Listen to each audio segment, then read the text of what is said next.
बिजली मीटर तो यानी कि ना धुंधला है, यानी कि नज़र किश नहीं आती तो किमें यो कर गया उसी। चलो यानी अस्सलाम वालेकुम, क्या हाल है? ठीक है तबीयत से ठीक। मैं ताउला दूसरे पे यूट्यूब चैनल ताउला शाह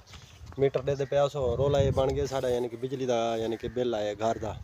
भाई का तो, लेकिन मीटर तो मौजूदा यूनिट है साढ़ा 71 तो बिल आया पी 1080 रुपये। जिस टाइम जवान बिल भरन गए उत्थे कर गए तो वो जाना ना जब वो दुकान ते चढ़े हैं बिल भरन वास्ते उत्थे शो थी पिए 4600 ते 6 रुपये तो, लेकिन ये माजरा की है हूँ मैंने उड़ाई दफ्तर वापटा दफ्तर उन्होंने को पूछता भी क्या मसला है किमें क्या रोल है क्या नहीं भी सारा जब 1080 है तो 4600 जो बिल आता पी अस किमें भरूँ जब मीट इंदे तो अपना बिल दुते भी इवें है ये यानी कि ये आ गया के 1080 रुपया आंदा पे। अच्छा ये नाल मैं रसीद चाहिए खड़ा तलवी छोर पैसे भी दी आया आई तो दुकानदार को पैसे देते थे आ गया वापस जब वो बिल भरन पे उन्हें आके शाजी थोड़ा बिल क्या नहीं भरीदा पे क्या वजह बिल मैं तले पर्ची फाड़ी बैठा लेकिन बिल उत्ते 4600 रुपया शो थी ना पिए। मैं कि ये तो कोई गाल ना थी, मैं कि साढ़ा पिछला महीने देते साढ़े हालांकि कोई बिल शार्ट भी कह नहीं ये वजह तो वैने उठाई तोड़ दो वापटा दफ्तर में क्या बनती क्या नहीं गाल बनती वो तोड़े बिल ही चाहिए मैंने रसीद चाहिए मैंने तू उड़ाई वाई तो रोला कढ़े ने। हसन शाह आदरा 1 मिनट तो आवल मैं शहर बना भाजा ये घा ले जवान घा वाटते चाहिए है मैं हूँ गरीब नहीं था घा चाहिए वे काला यार तय कुछ आखे वो गरीब नहीं था घा चाहिए वांज हैं यार हूँ मैं उडे वहदा पिया यानी कि ना बिजली वाले दफ्तर बापटा दफ्तर वहदा पिया हूँ कपड़े शपड़े चेंज किए हूँ सावल लग वैसे यार आंखें तो वाल ता चावे सु गरीबड़ी दा घा अच्छा सारे कोल हाल ये तो आप दे ढकने कदी छिकेंदी नहीं अच्छा अगू जाम पे नहीं मियां उमें वैसे मैं घा देते ना आवाम को थी तो जब मैं आधा ना आवाम तंग दीता मैं को घा भी दो और बल्कि यानी कि घा वाट देवन तो ढो उना दे घर वाल उन्ना को ई ना आके जब सारे मरने को बे में करो भी तुसा साडे कोल जानवर इथाई आते बाद बने हां बस वो ठीक है ओ ठीक नहीं बिल्कुल सही ओके वाली गाल मशीन टोके वाली मौके पे खड़ी है जी हां ते भाणा ही है पिया जी हां आप आते आई में करे वीवर कोई तुम्हारे जानवर होवन तो मेरे को पहुंचा दो घा मेरे को राज्य मशीन भी है बिजली सारा कोई सारा इंतजाम है इथाई कर घा शाई पैसों तो बाकी दूध धाली गार रह गई और खेसो तो दूध धाले को 150 दूधी को ना तो खीर आपदा यानी कि दूध आपदा चाह बने वो जानवर हैं ज्यादा हां ये मासन कहना ना ना दुआ कर यानी कि ना ये देखा सारा यानी कि ना ये ऐठा पिए यानी कि ना आप किले मार दे बाद 150 यानी कि ये केड़ी गाल है। अच्छा हां आप ऐसी नौकरी करूं बिरामा दी ये कोई गाल ही है नौकर है बहुत मेहरबानी जनाब दी जी हां बहुत मेहरबानी हुन मैं लंघ वजा तोरे देंदे वे जगह जे जे एक सिगरेट साहब की बात है सही जरूर सी सिरकेट डाऊं सही तुसा मेहरबानी सही ये तुसा खास आकू दिता वे जमाल दा ए बड़ा है जी हां तुसा इवें करो ना जेड़ी सिरकेट पीवनी मैं को दस देओ मैं शहर वेंदा पिया अच्छा ते ए लो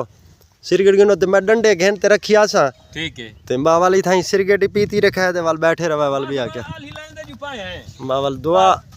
दुआ कर जेड़े दो दिया लखा तो हो सी जी हां वो तुसा घाज नहीं पेड़ी है भाई ठीक है हां ठीक है सही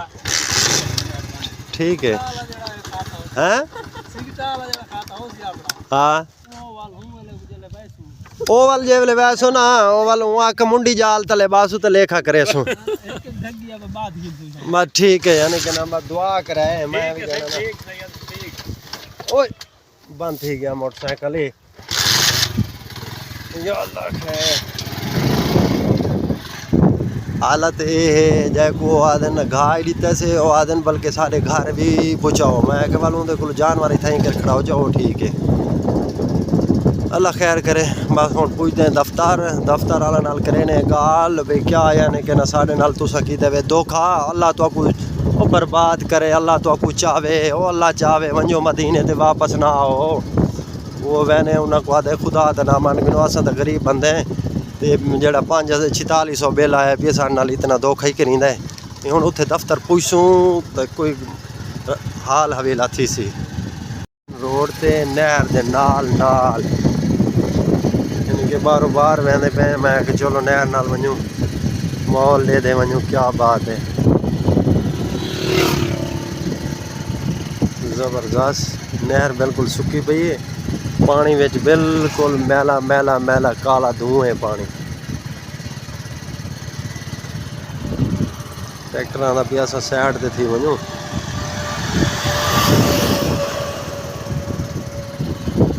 नहर माशाअल्लाह ये वाले फुल वहां दी किनारा ताईं पानी होना है लेकिन हुण तो विच पानी है कि शका नहीं है बिल्कुल ये यानी कि वो नाल हैड आ गई फुल यानी कि आ गई पक्की ये नहर कच्ची है बिल्कुल सुक्की पई है इंदे किश ही कहने यानी कि पानी ई साइड जो नहर को भी जोर होवे तो ई नहर को भी जोर आवे इंदे भी पानी यानी कि ना माशाअल्लाह होंदा है माशाअल्लाह ये नहर दे नाल दी वदन चलो चारा शारा यानी कि ना असां बारों बार वधे ना यानी कि शहर के बारों बार वेंदे पे यानी कि सीधे दफ्तर वञ खड़सूं बाज़ार दई रश तो अड्डे तो भी क्या वधे करे सूं ई बारों बार वधे चलो भाई एंजॉय करेंदे वैसो तो यानी कि वीडियो भी बनेंदे वैसो तो बारों बार पे वैसो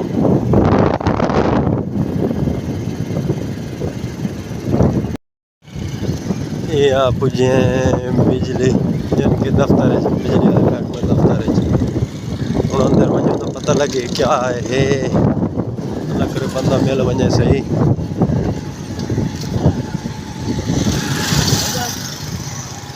अंदर मैंने कैमरे डाला हो तो हो सी तक ना लेकिन अल्लाह खैर करे सी आ गया दफ्तर बंदे को फ़ोन किया से लेकिन वो बंदा बैठा क्या नहीं वदा यानी कि बहर वो कहने भी मैं आवे ना तो वल जाना ना कोई थोड़ा मसला हल कर देना बस खड़े हूँ इंतज़ार दे तो आवे तो वल साड़ा यानी कि मसला हल करे यानी कि ना दफ्तर दे बहर हाल यानी कि वदे अंदर तो कहनी ये बाहरों खड़े यानी कि ज़रा धुप खड़े मोटरसाइकिल दे है ना तो सर्दी लगी खड़ी ही वजह तो ये ट्रांसफार्म में टेक लगे पैन माशाअल्लाह मेरे को लगता है जेडे खराब हैं वो यानी कि यके ट्रांसफार्म ही पैन बहु चीज़ तो खड़े बंदा आवे तो साड़ा मसला हल थी वे तो वाल निकल घर में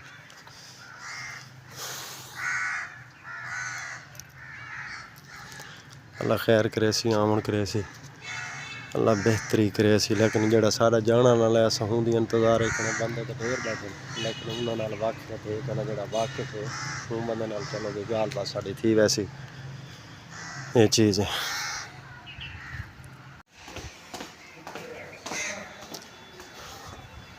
साड़ा रोला ना निकला रोला यानी कि आधे चाल ही रह गया रोला गाल आखने का मकसद है बिस्मिल्लाह और रोला ये बना खड़े भी आदन तो मीटर दिए साढ़ ही वजह तो यानी कि ना पैसे 3500 तो 26 रुपये भरने पौने तो इनका मसला हाल यानी कि है हाली तो वाल आदन बे पैसे भरने पौसन आदन जाकर मीटर चेंज कराने मैं कि दे दें बाद अग्गा चलते हैं तो इतों हूँ ये तो रोला यानी कि ना वापटे वाले भी जिमें आदन ना ये क्या कर सकने तो पिछा में रोला आया ये तो वापटे वाला रोला हो गया हूँ निकलते हैं घर यानी कि बाज़ार निकलते हैं कुछ बाज़ार के सामान गिनते हैं तो वाला अग्गा चलते हैं फिर हम घर पुजते हैं तो वाल यानी कि दे दें यानी कि वर्का एक दिता है क्या करना है कि उत्ते